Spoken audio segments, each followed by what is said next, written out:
créerait en Allemagne une confusion telle qu'elle déboucherait sur une révolution communiste.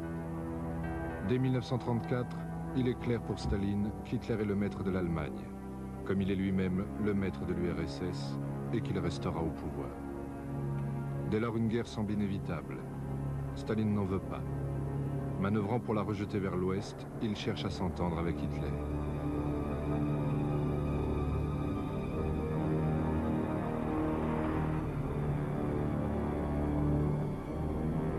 Сталин погрузился в глубочайшую депрессию. Сталин сказал своим... Et vraiment, il a peur. Il a donné l'ordre à tous les hommes officiels, à tous les ambassadeurs de la Russie du pays, à tous les membres du comité central, lire Mein Kampf. L'essentiel de Mein Kampf tient en ceci: rassembler le peuple allemand dans une seule et même nation et lui offrir un espace vital à l'Est, en Europe centrale et en Russie, terre de colonisation pour la race des seigneurs. De même, Hitler connaît l'objectif ultime du successeur de Lénine: étendre la révolution à l'Europe, en tout premier lieu à l'Allemagne. Et pourtant, ces deux hommes qui ont juré la perte l'un de l'autre vont collaborer.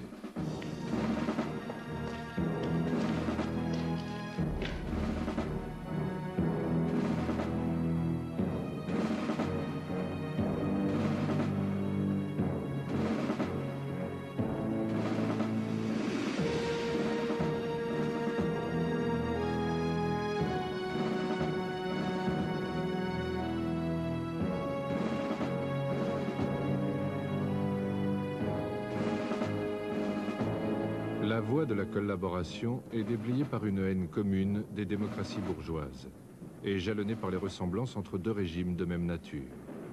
Entre Berlin et Moscou, les images sont interchangeables.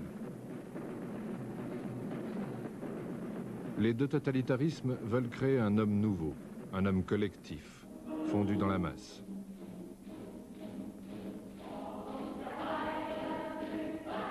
Sacrifice joyeux de l'individu au service d'un système.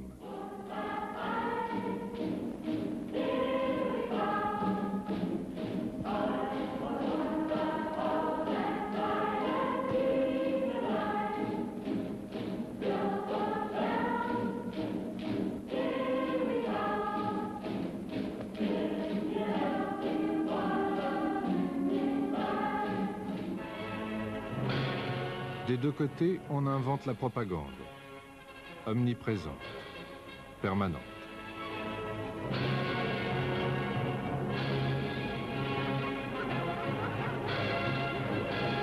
Les enfants sont embrigadés dès leur plus jeune âge. On leur inculque une haine sauvage de l'autre sous le couvert d'un enthousiasme positif.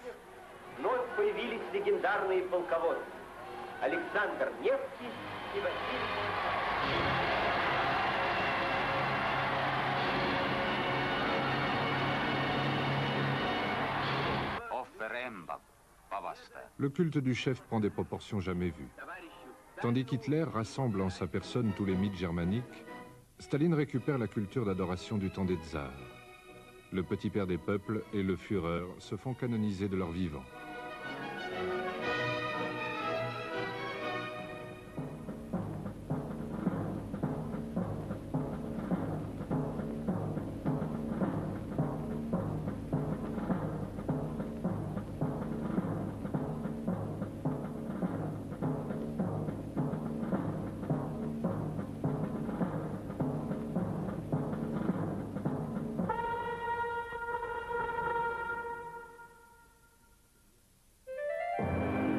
Hitler et Staline partagent enfin un trait qui les rend techniquement supérieurs à n'importe quel dirigeant des pays démocratiques: leur absence totale de morale humaine. Pour eux, la violence résout tout. La terreur et même le crime contre l'humanité sont une méthode quotidienne de gouvernement. Chez ce potentat qui singe la démocratie, l'idée de classe a assassiné l'idée d'homme.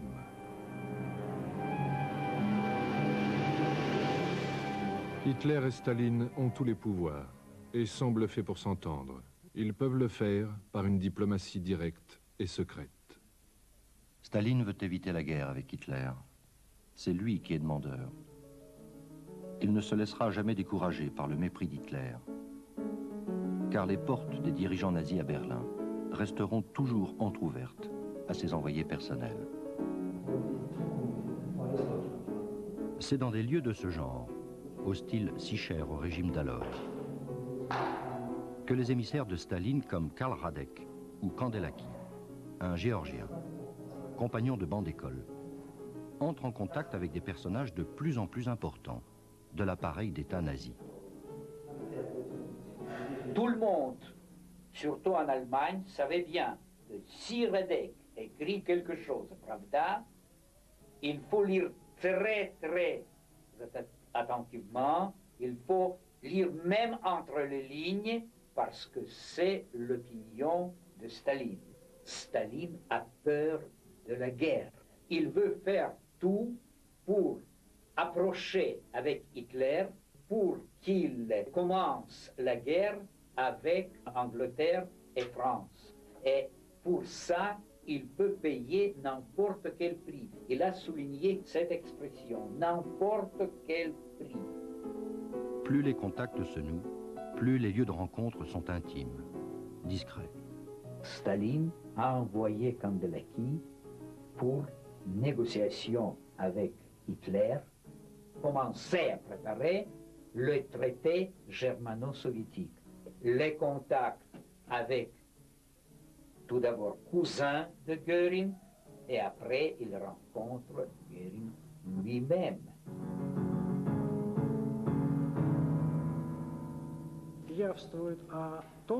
Этот документ свидетельствует о том, что у Геринга и Канделаки уже состоялось. Rapport du numéro 2 de l'ambassade de l'URSS à Berlin.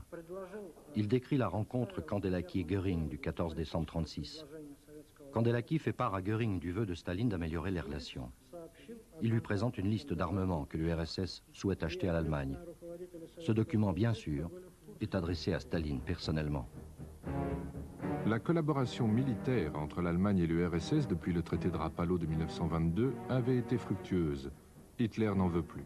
Par contre, les affaires vont continuer de plus belle. Les communistes allemands ont espéré que l'URSS ferait quelque chose contre le régime nazi. Mais ils n'ont rien fait d'autre que de renouveler le traité commercial de 26. Les soviétiques ne voulaient pas de querelle avec l'Allemagne parce qu'ils avaient besoin de ces machines.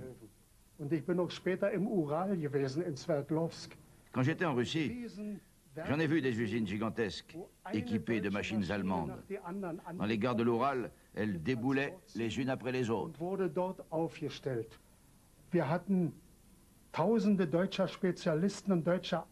Des milliers de techniciens allemands, j'en connaissais, ont formé les paysans russes au travail en usine. Quand les ouvriers connaissaient leur métier et qu'il fallait payer les techniciens allemands, on les accusait d'être des espions. On les expulsait, on les mettait dans des camps.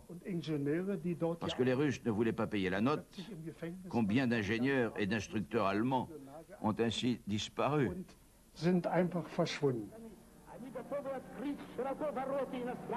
Quand Wyszynski, le procureur général, lève le bras, c'est pour tuer. Ce doigt accusateur ne va cesser de s'agiter pendant des années pour conduire à l'exécution des centaines de milliers de personnes. Tous ceux, du plus illustre au plus modeste, susceptibles, seulement susceptibles de ne pas adhérer aveuglément aux volontés de Staline, sont accusés d'espionnage ou de sabotage, au cours de procès truqués dont l'issue est presque toujours la peine capitale.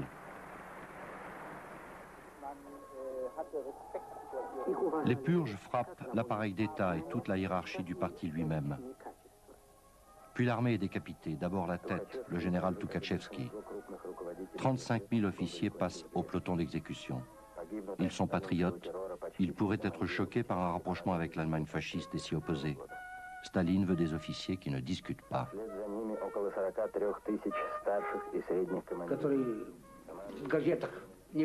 Il manquait beaucoup de gens au journal de l'armée. Ils avaient tous été fusillés, sauf un. Nous avons dû engager d'autres gens qui ne connaissaient rien à la presse. L'ogre finit par dévorer ses bourreaux. Le NKVD et son purgeur en chef, Yezhov, liquidé et remplacé par Beria. Les partis communistes étrangers n'échappent pas à la paranoïa dévastatrice. Les chefs des partis d'Europe centrale sont convoqués à Moscou, à la fameuse Loubianka, le siège du NKVD. Ce sont parfois leurs derniers pas dans la vie. Que cherche Staline? Dans le génocide suicidaire de ses fidèles, une logique apparaît. La mise au pas des partis communistes européens, voire leur dissolution comme le Parti communiste polonais en décembre 1937, va de pair avec l'ordre donné au service d'espionnage soviétique en Allemagne de suspendre leurs activités. Avec l'interdiction intimée à Thorez de participer à un deuxième gouvernement Blum en mars 1938. Avec la dissolution des brigades internationales en Espagne en juin 1938. Et surtout avec l'épuration du Comintern, l'instrument de la révolution en Europe, en tout premier en Allemagne. Staline ne veut pas de vague avec Hitler. La politique antifasciste n'est plus qu'une politique de façade. Dès décembre 1934, j'ai vu à Moscou des arrestations. Elles ont surtout frappé la section allemande du Comintern. Des responsables accusés de faire partie de la bande à Zinoviev ou Trotsky.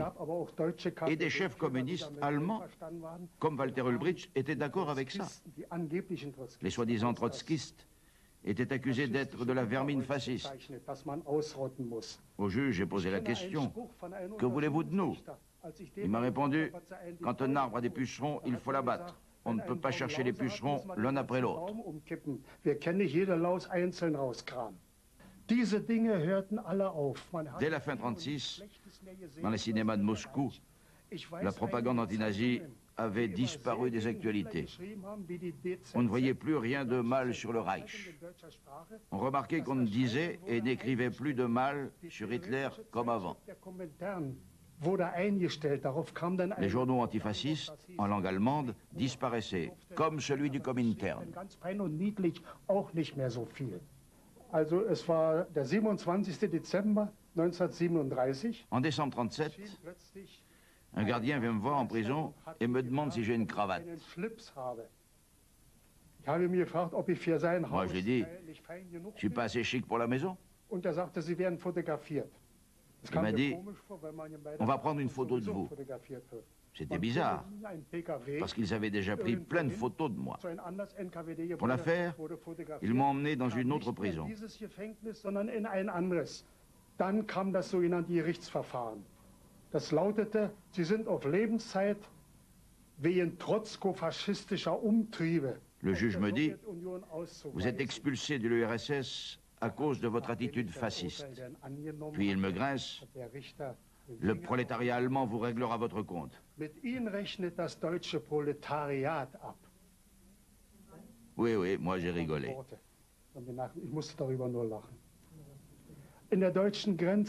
À la frontière, on m'a sorti du train et on m'a remis entre les mains de la Gestapo.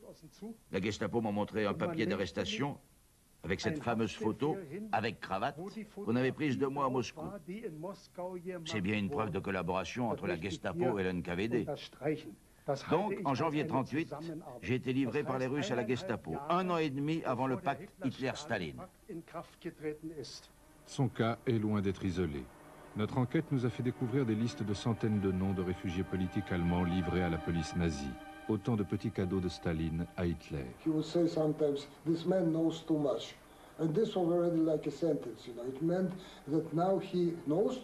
Parfois, Staline disait « cet homme en sait trop ». C'était une condamnation. Cela voulait dire « on ne peut plus lui faire confiance, faites-le disparaître ». En général, il était arrêté et liquidé le lendemain. Tous les participants de cette affaire étaient liquidés.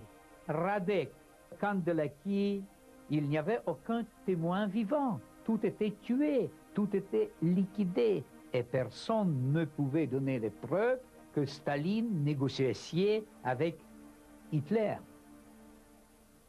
La route qui mène au pacte germano-soviétique est ainsi dégagée de tout obstacle. Autour de Staline, personne ne peut plus s'opposer à un pacte contre nature avec le diable. De multiples occasions vont permettre à Staline d'en rendre responsables les démocraties occidentales. Hitler ne cesse de répéter que tout Allemand a le droit de vivre dans un seul et même Reich.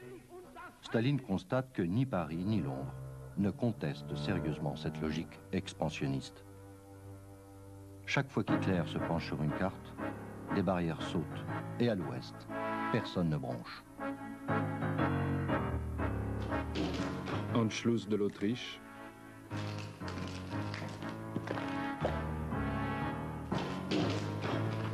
Dépeçage des Sudètes tchécoslovaques avec la bénédiction de la France et de l'Angleterre à Munich.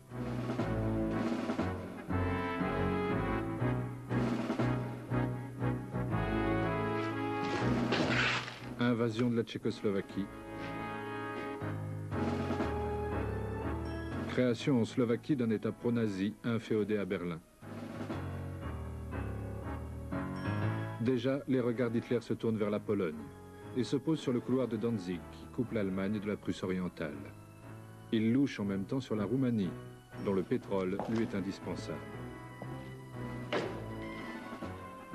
Face à Hitler, Staline se sent bien seul. Qu'envisage ce calculateur hors pair? La peur va être sa meilleure conseillère. Pour être informé de tout, Staline travaille énormément, jusqu'à 3 ou 4 heures du matin tous les jours. Sa seule détente, c'est le cinéma. Il a une salle de projection privée où il va voir des films russes ou de l'Ouest. Il lui arrive de demander à visionner les actualités allemandes. Il a encore dans les oreilles les bruits de bottes des Allemands qui vont de victoire en victoire avec un soutien populaire croissant, et il voit ces foules fanatisées par leur idole.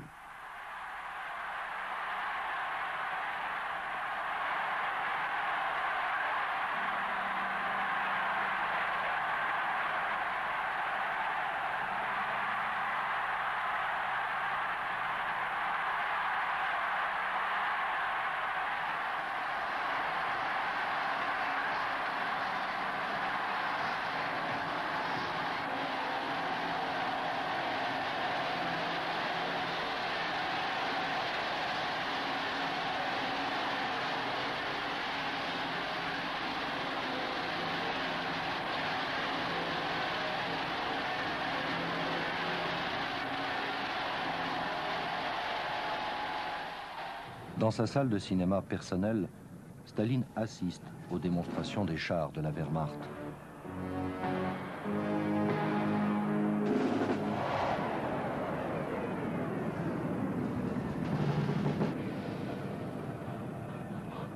Alors que les siens sont démodés.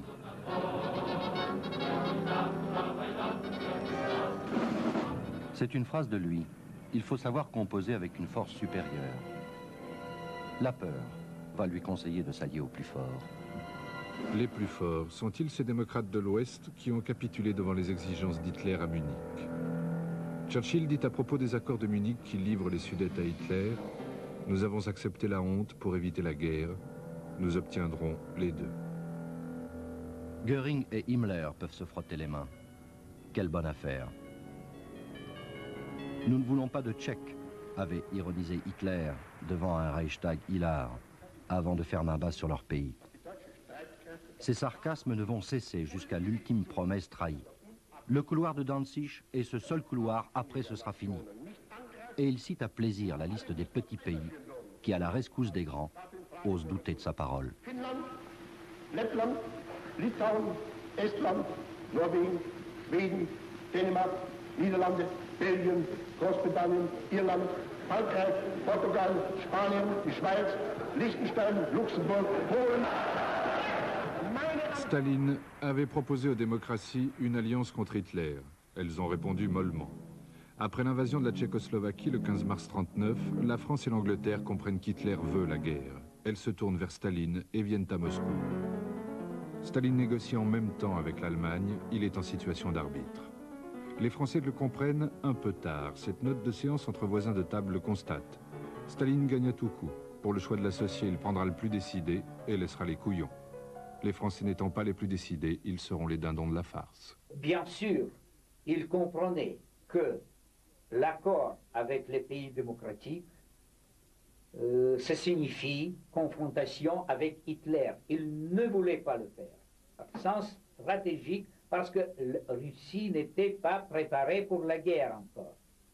Que Staline avait le sentiment que lui et Hitler ont le même groupe de singes. Et ils peuvent mieux comprendre l'un à l'autre. Entrée en scène de von Ribbentrop, ministre des Affaires étrangères du Reich. Le rêve d'Hitler était une entente avec l'Angleterre. Avant d'y devenir ambassadeur, Ribbentrop y avait été représentant en vin mousseux, ceux de sa femme, très riche. Ribbentrop est devenu pro-russe parce qu'il détestait les Britanniques. Ceux-ci l'avaient snobé, surtout les vieux lords, qui le considéraient comme un nouveau riche.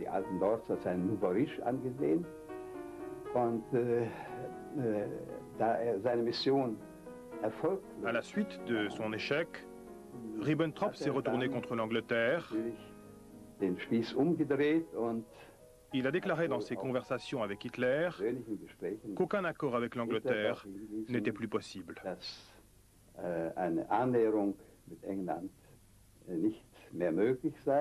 Staline sait que pour envahir la Pologne sans être attaqué par la France et l'Angleterre, Hitler a besoin d'un accord avec lui. Hitler est convaincu qu'il peut s'entendre avec Staline sur le dos des Polonais. Staline n'a rien à gagner d'un accord avec les démocraties. Staline pense qu'il a tout à gagner d'un accord avec l'Allemagne, du concret, c'est-à-dire des territoires. Nos recherches dans un labyrinthe d'archives permettent de reconstituer l'incroyable journée du pacte. Le départ de Ribbentrop, propulsé par Hitler à Moscou, pour conclure avec Staline à n'importe quel prix, pourvu qu'il ait les mains libres en Pologne. Son arrivée à Moscou avec une fanfare qui a appris l'hymne allemand la nuit précédente. Les croix gammées cousues à l'envers sont des drapeaux allemands, empruntés à un studio de cinéma faisant des films antifascistes. L'étourdissement des officiers allemands au cœur de l'Empire rouge.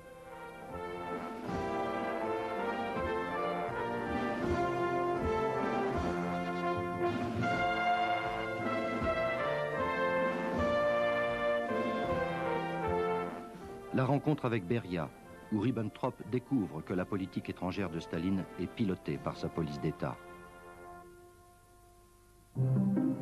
Le Bolchoï, qui a appris la Valkyrie de Wagner en une journée.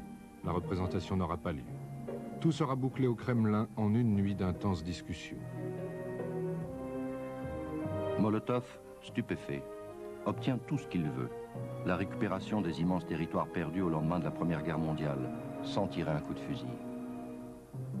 Staline pense qu'il a roulé Hitler et en même temps, il flaire l'entourloupe. Mais peu importe. Ce soir-là, il supplante Lénine. Il devient le nouveau tsar conquérant de toutes les Russies. Nuit de liesse.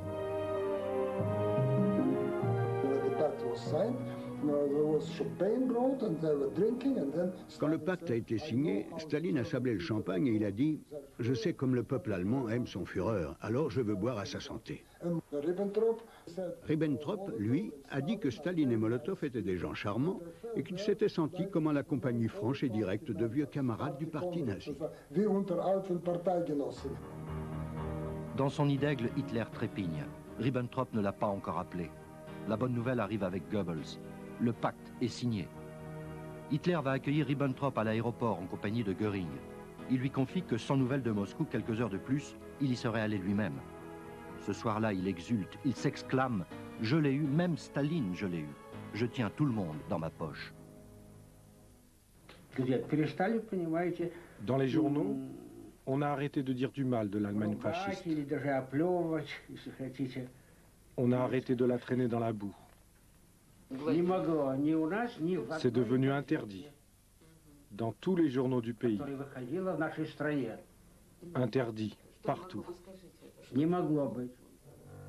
Ce séisme politique qu'est le pacte doit être avalé par les partis communistes européens. Et il doit être expliqué, sans s'étrangler. Au nom des contradictions entre pays impérialistes, Maurice Thorez doit traire le marxisme-léninisme à l'envers. De nombreux communistes déchirent leurs cartes. En France, maintenant en guerre avec l'Allemagne, le PC est interdit et ses militants actifs poursuivis. Ce que personne ne sait, c'est que le pacte cache des clauses secrètes sur le partage de la Pologne, l'attribution des pays baltes à la zone d'influence soviétique, ainsi que la Moldavie.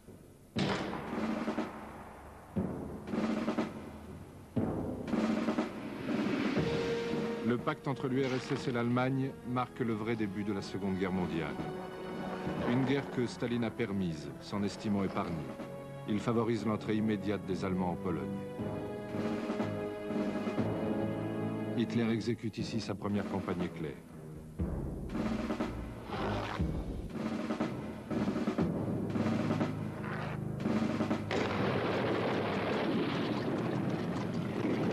Les montages truqués d'images du Blitzkrieg, d'origine allemande, entretiennent une légende qui agace les Polonais.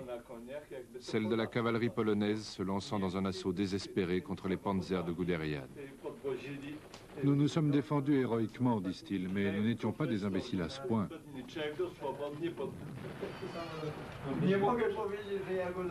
L'armée rouge intervient, volant au secours de la victoire pour prendre sa moitié de Pologne. Les Polonais croient que c'est à leur secours. Pas du tout. Staline ne fait qu'appliquer les clauses secrètes du pacte.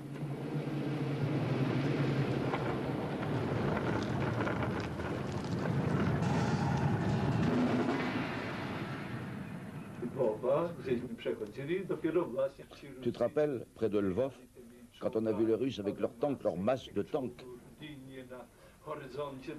des colonnes jusqu'à l'horizon qui fonçaient vers nous.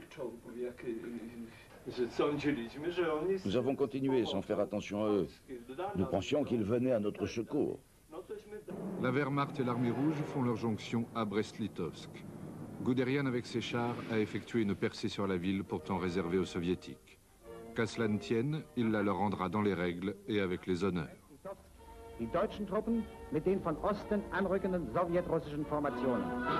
Et la population de Brest, médusée, voit parader ensemble les armées d'un pays fasciste et d'un pays communiste. Le général Guderian, qui dirigera la percée des Ardennes en France, bombe le torse aux côtés de son collègue soviétique. Il y avait beaucoup de monde des deux côtés de la rue. Les Allemands et les Russes riaient. Tout le monde applaudissait.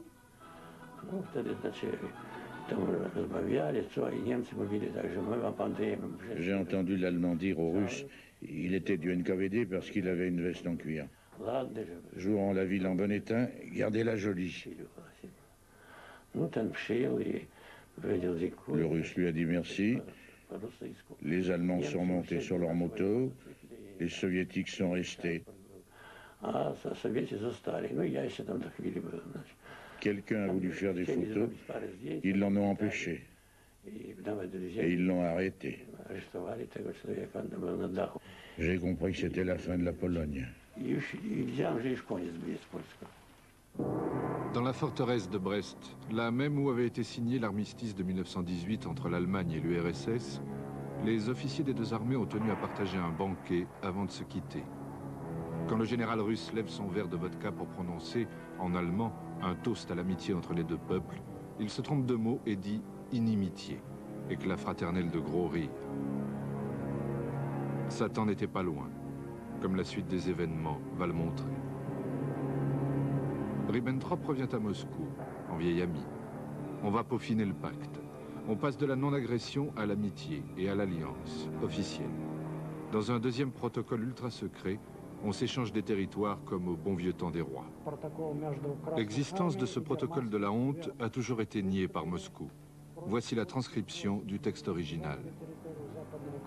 Staline renonce à une partie de sa portion de Pologne au profit de l'Allemagne, contre la Lituanie et toute l'Ukraine ex-polonaise.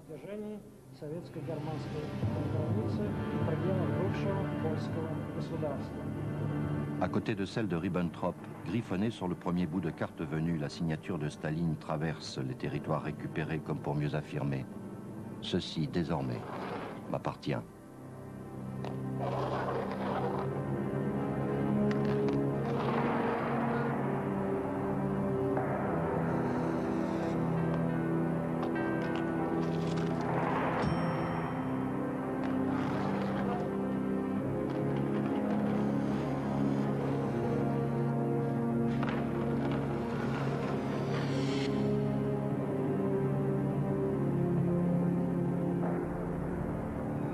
Côté allemand, les soldats polonais sont des prisonniers de guerre.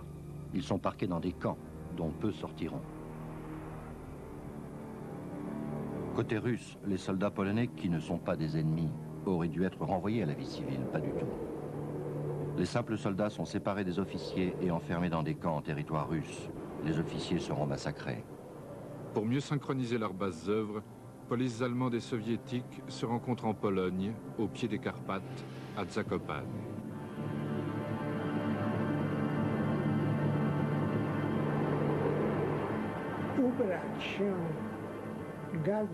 Ah oui, pour bien recevoir les Russes, les Allemands avaient ordonné aux montagnards de s'habiller en costume de fête. Negatyw przefotografować, bo to jest bardzo słaba kserokopia. La nuit, il avait gelé et les chevaux glissaient sur le pavé.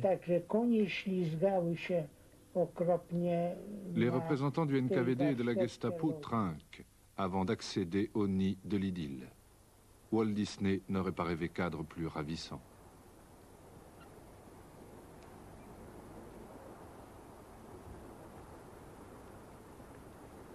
Dans cette auberge, isolée, ils concertent leur action pour un meurtre de la nation polonaise par l'extermination rapide et simultanée de toutes ses élites. Himmler lui-même serait venu ici pour parfaire le crime. Les plaines de Pologne vont vivre les jours les plus sombres de leur tragique histoire.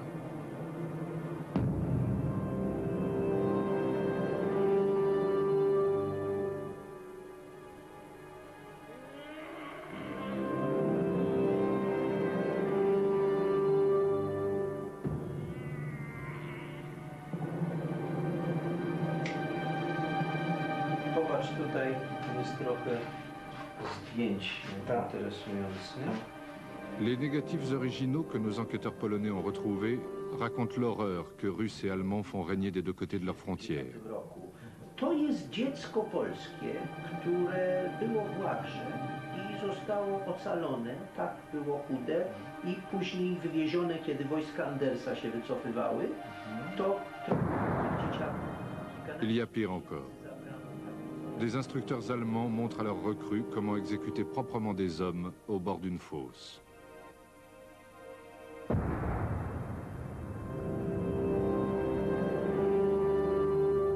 Côté allemand, première victime, tout de suite, les Juifs.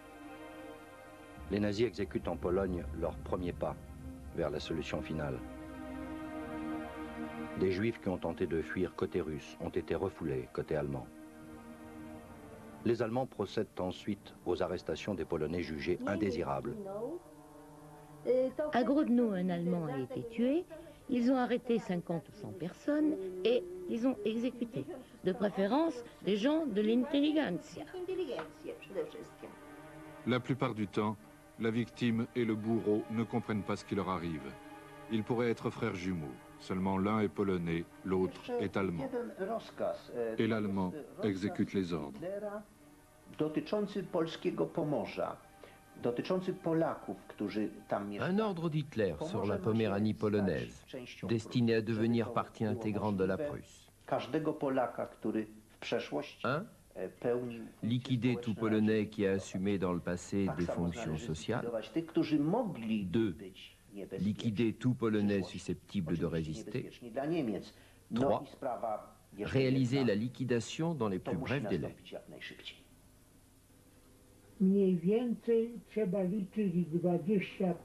Les Allemands convoquaient des Polonais pour au travail. Et en fait, ils leur faisaient creuser leur propre tombe.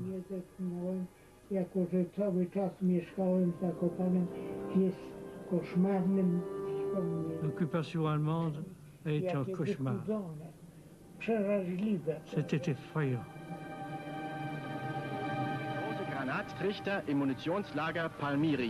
Le gouverneur de la Pologne occupée par l'Allemagne vient inspecter les travaux de creusement d'une énorme fosse dans la forêt de Palmyry. 12 000 Polonais y seront exécutés, par tranches successives, le temps de les recouvrir de terre. Une fosse de la taille de celle-ci, il y en a eu une dizaine de ce genre, plantées d'arbres aussitôt comblés.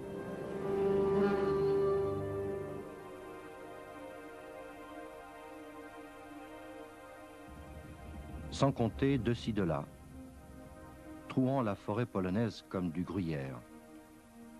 ces innombrables petites fosses réservées aux exécutions improvisées de petits groupes ou du pauvre R.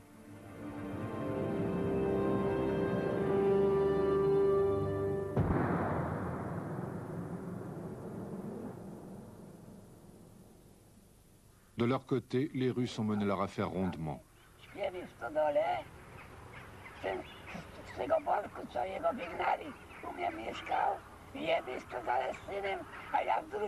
L'Allemand, il a commencé la guerre. Mais le Russe, lui, merde alors. Et il est venu chez nous sans raison. Le Russe, c'est pire. La plupart des Polonais ici sont morts de la faute des Russes. Les Russes, ils ont détruit mes ruches. Ils les ont incendiés. Et les abeilles sont parties. Quand les Allemands renversaient une ruche avec un camion, ils la remettaient au bout.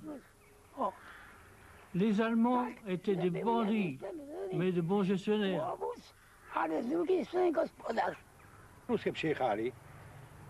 Les Russes sont arrivés avec des voitures, la nuit, comme d'habitude, avec le NKVD, pour arrêter les gens et les déporter en Sibérie.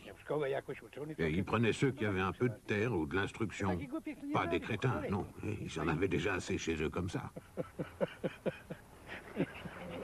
Otóż Moskwa polecała NKWD na Litwie. Voici un ordre de Moscou du 28 novembre 40 au NKVD de la Lituanie polonaise. Faire des listes des milieux polonais dangereux. Sont désignés les étudiants, les policiers, les gendarmes et les fonctionnaires, les juges, les aristocrates, les propriétaires terriens d'immeubles, de restaurants et d'hôtels, et même les philatélistes et les espérantistes.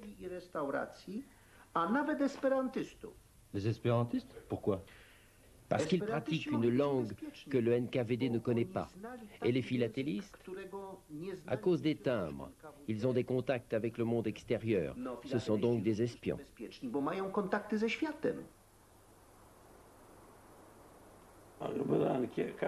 Les soviétiques nous ont donné un formulaire à remplir sur ce qu'on était, ce qu'on faisait, notre position sociale. Moi, j'ai dit que j'étais fils de paysan. J'ai pas dit que j'étais ingénieur. J'ai essayé de faire populaire, ça m'a sauvé.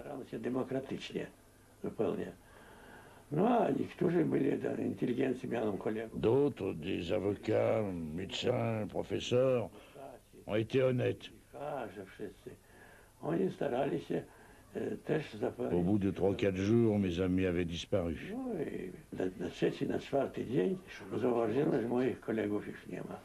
Plus tard, j'ai été arrêté.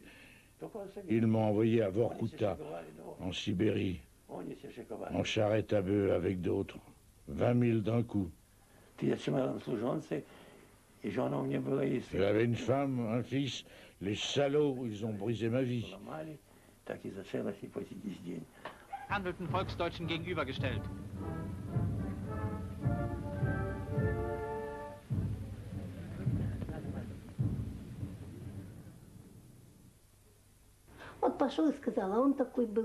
Il y avait des dénonciations. Les voisins allaient voir les Russes pour dire « Ceux-là ne sont pas heureux de votre présence ». Et ils venaient les arrêter.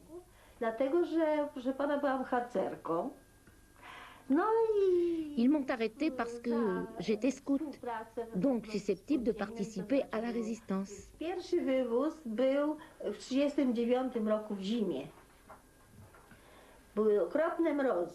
Les premières déportations ont eu lieu dès la fin 1939, dans des wagons à bestiaux, sans chauffage, et pourtant ça gelait. En général, des militaires, des propriétaires.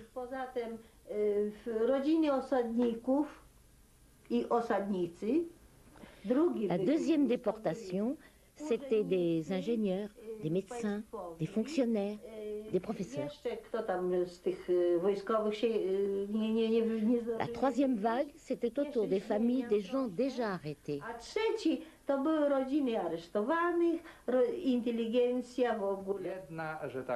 Deux idéologies. L'une rouge, l'autre brune. Mais dans le fond, c'était les mêmes méthodes Les mêmes fondements, la même finalité, exterminer de manière la plus systématique possible le peuple polonais.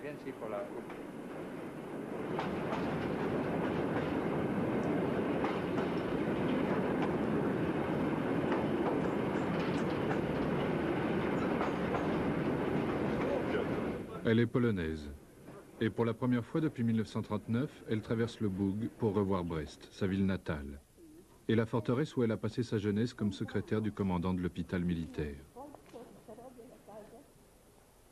Elle en avait été chassée par l'invasion soviétique.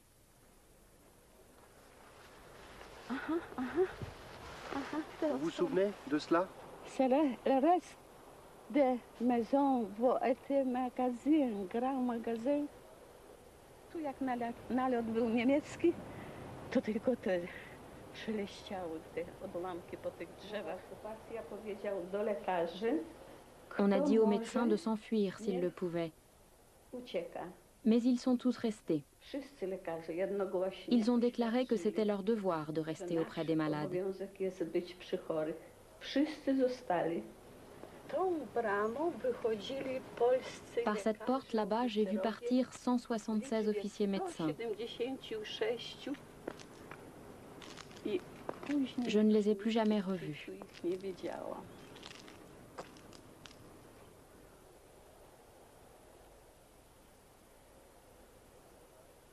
W marcu 1940 roku biuro polityczne. Voici la décision du Politburo du 5 mars 40, ordonnant de liquider les officiers polonais ramenés de Pologne, qui étaient parqués dans des camps soviétiques, jugés encombrants et dangereux par le chef du NKVD, Beria. C'est signé Staline, Voroshilov, Molotov, Mikoyan.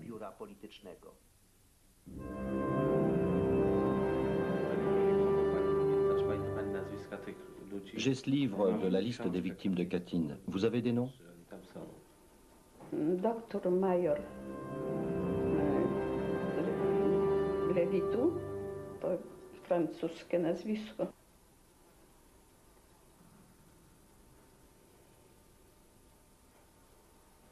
Lewitu do Henryk? Tak. Henryk Lewitu? Henryk Lewitu. Major lekarz, operator?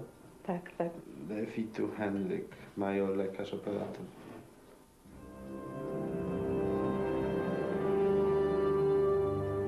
Doktor major Santarius i doktor major Kołodziejski.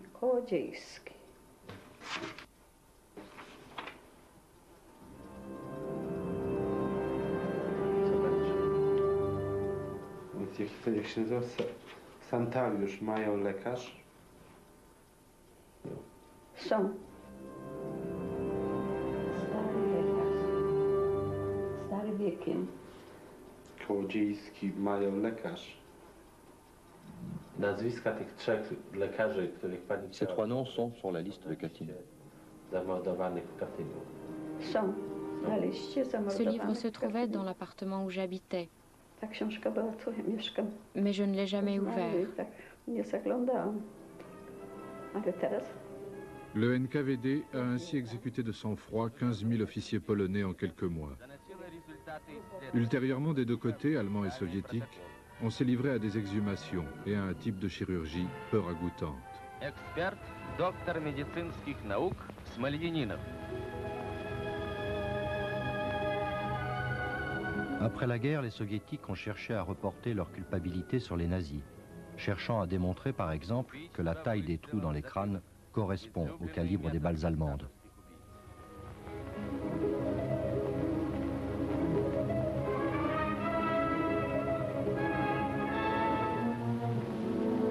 Da liegt General Smorawinski, hier Angehörige des Sanitätsdienstes. Après leur invasion de l'URSS, les Allemands avaient pris un malin plaisir à prouver la responsabilité des Soviétiques. Ce n'est qu'en 1990 que Mikhail Gorbatchev a officiellement reconnu la culpabilité soviétique.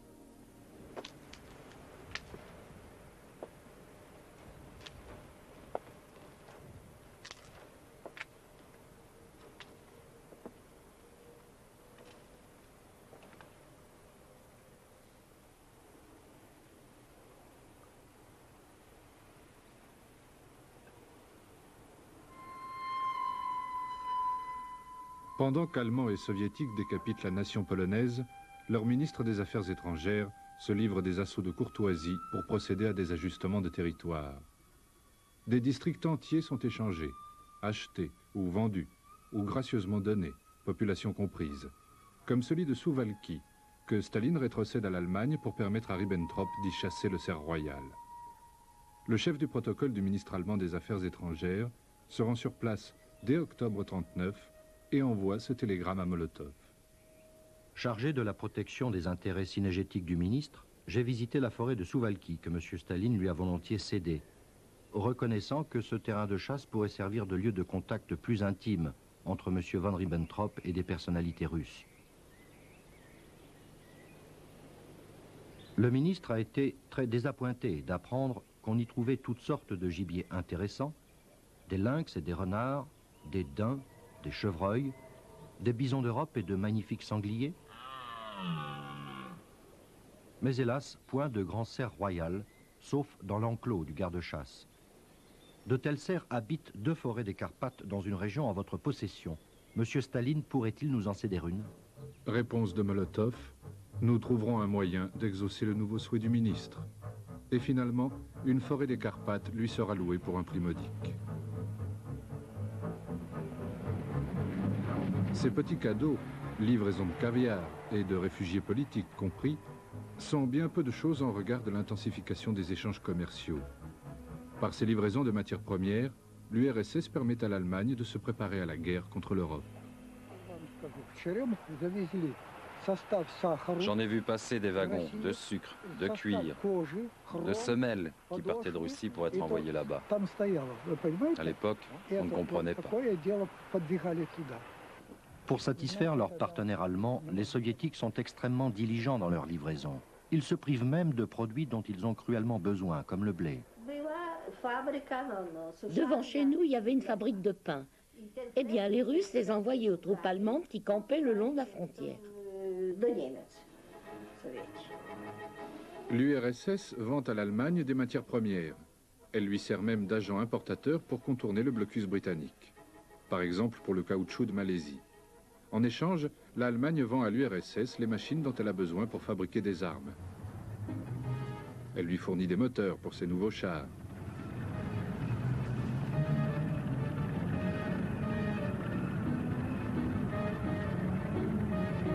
Elle lui livre des armements si importants, comme des sous-marins et même un croiseur, que l'armée allemande s'y oppose. I think that at this point, Hitler understood that this may make Stalin suspicious. Hitler a eu peur de donner des soupçons à Staline. Il a eu peur de le laisser croire qu'il allait attaquer la Russie plutôt que l'Angleterre. Et alors il a donné l'ordre d'armer le croiseur et de reprendre les livraisons. Ces échanges étaient considérables. Les Allemands nous ont donné une centaine d'avions, y compris des bombardiers en piqué, qui étaient une arme secrète ultramoderne, en pensant que, premièrement, les Soviétiques n'auraient pas le temps de s'en servir. Deuxièmement, ils ne seraient capables ni de s'en servir, ni de les copier, parce que, disait-il, les Russes sont si en retard.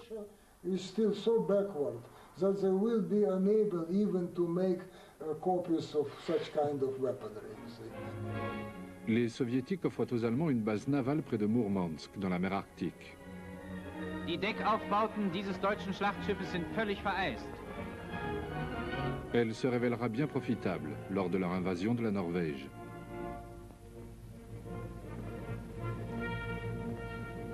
La collaboration navale sera également précieuse pour la guerre que les sous-marins allemands livrent contre les convois de marchandises britanniques. Les Russes vont même jusqu'à faire patrouiller des chalutiers le long des côtes de l'Angleterre pour transmettre aux Allemands des bulletins météo ou des renseignements sur le trafic maritime.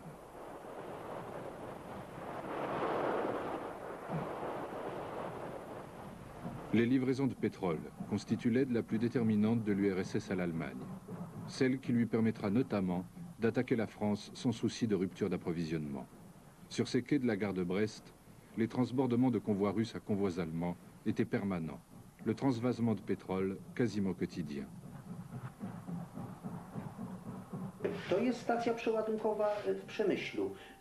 Une photo prise à Przemyśl en mai 40. de l'essence soviétique est transvasée dans un train allemand. Ces convois filaient directement vers le front ouest pendant l'invasion de la France. L'URSS soutenait l'Allemagne dans son offensive contre la France. Staline ne tardera pas à le regretter. Il n'avait pas prévu la rapidité de la victoire d'Hitler sur la France. Ses ennuis commencent.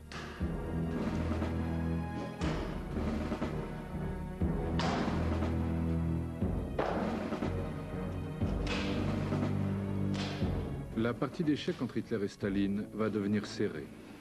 Après les petits pions, les grosses pièces entrent en action.